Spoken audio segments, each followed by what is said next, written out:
Hey guys, it's bedtime, and so I am trying to record this. Hopefully, the dogs won't wake up.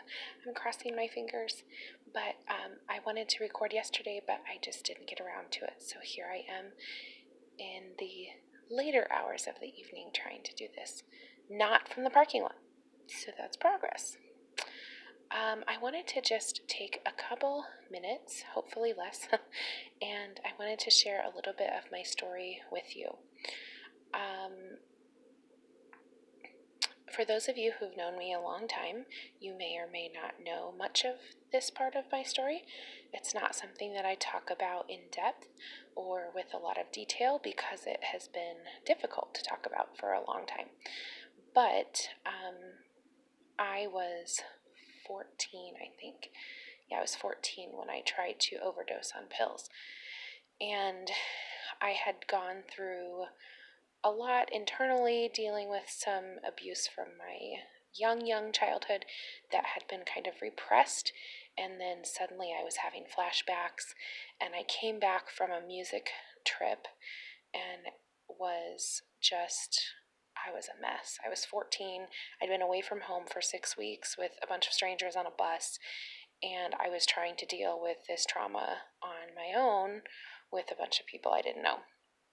So when I got home and I was headed into high school, I was overwhelmed and I didn't know what to do, and I felt extremely isolated. And growing up in a small town in an area that doesn't have resources like therapists readily available made it difficult for my family to even know what to do. So my mom found me, thankfully, after I'd popped a bunch of pills that were not actually life-threatening, so that's good. I just didn't know what I was taking. I was just taking whatever was in the cupboard. So I remember she had called the 24-hour nurse. There's like a little fridge magnet we used to have that was like, hey, call this nurse anytime if you have questions. So that's what she did. And the nurse said that I would be fine, but I should just be monitored. And that was when I knew I needed some help, but we didn't have the resources and we didn't have the money, and so I didn't really get help.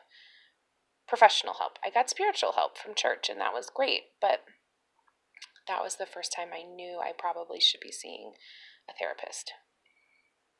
So that's a little bit of the story. There's more to it, of course, that I am working on writing out in my book, and I hope that you will consider buying it when it's ready. My hope is in sharing parts of my story like this, that you or whoever watches this, maybe you have children that need to watch this, or students that need to watch this, or cousins or friends or neighbors who need to say, hey, I'm not alone and I'm not the only person who's ever been through this. Or maybe you're dealing with someone and you don't know how to deal with them because you've never gone through mental health issues before.